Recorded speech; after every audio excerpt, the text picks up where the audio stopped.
A samurai wanted her. She refused, so he tortured her and threw her into a well, alive.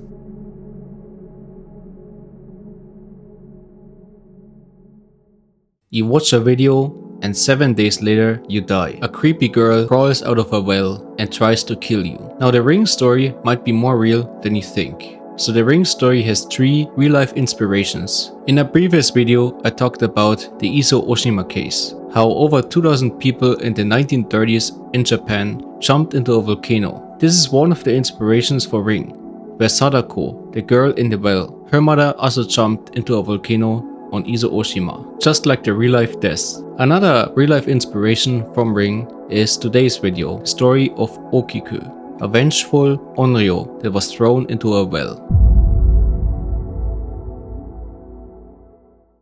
Her name was Okiku. She worked for a samurai named Aoyama at Himeji Castle. He tried to force her into a relationship. She kept refusing, so he set a trap.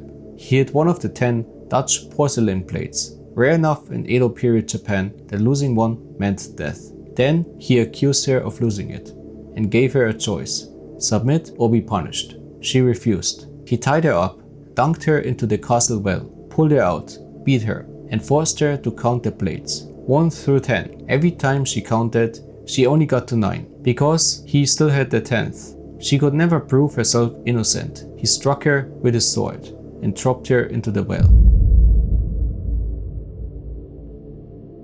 From inside the well at night, people hear her counting 1, 2, 3, up to 9. Then she stops and screams. The well she died in still exists. It's at Himeji Castle. You can visit it. According to some versions of the story, anyone who heard the full count died shortly after. The only way to stop it, wait until she reaches 9 and shout 10. Her ghost, finally believing the plate was found, goes quiet. So I live here in Japan.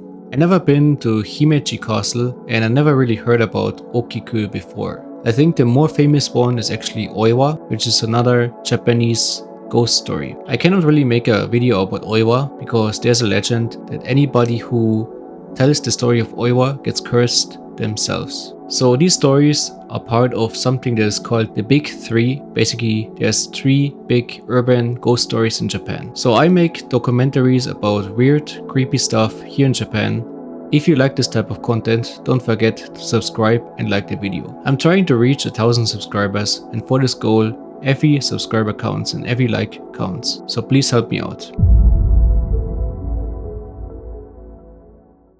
There's no confirmed record of Okiku as a real person, but the story appears consistently from at least the early 1700s, across multiple regions with the same core details intact. Same castle, same plates, same count. It first appeared as a formal puppet play in 1741, then kabuki, then woodblock prints, and in 1795 something strange happened. Old wells across Japan suffered a larvae infestation. A specific butterfly chrysalis, covered in thin threads, looked like a bound woman. People called it Okiku mushi, the Okiku insect. Shopkeepers near Himeji Castle sold them as souvenirs. Whether Okiku was real or not, something kept making the story feel like it might be. So I don't know if Okiku is real or not. The first recorded story is of a theater play, but keep in mind the theater play is based on stories that people told each other since the 1600s in Japan. So the story might be real. It might have a real origin. Keep in mind that the historians only can tell what is real or not when it was written down. And a Japanese lord in the 1600s probably wouldn't write down his own crimes. So the story might have been real and he might have tried to hide it. The only way the story spread was through rumors from ordinary people, which then later turned into a theater play. So I don't know if the story is real or not. But what I do know is that the story inspired Ring, a girl thrown into a well, only coming back as an angry onryo, an angry spirit. But this story did not only inspire Ring, it might have inspired all of Japanese horror. Sadako, the girl from the Ring, is literally built from Okiku, same murder method. Thrown into a well, rising from it afterward. Same structure, trapped, unresolved, repeating. The curse doesn't just punish one person, it spreads to everyone who encounters it.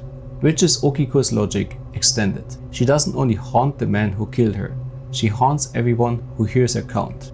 Ju-on works the same way. A violent event happens once, but it never stays in the past. Anyone who enters that space gets pulled into the same loop. Dark water, one missed call, Cairo. All of them follow it.